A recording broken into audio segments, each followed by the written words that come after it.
Familiar with TED, understand the importance of saying a lot in a few words.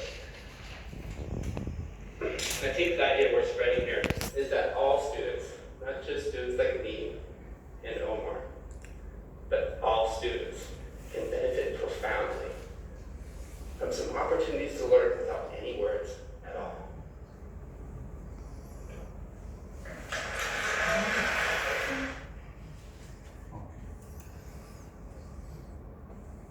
Feedback.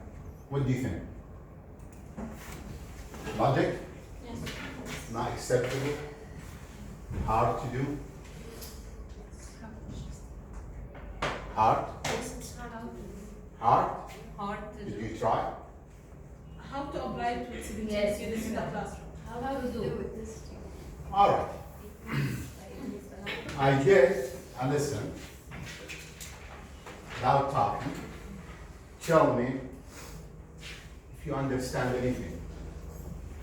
I'm talking to student now, not teacher. Look at it. Can you turn on the Can you light, put please? your camera? Yeah. In matter of fact,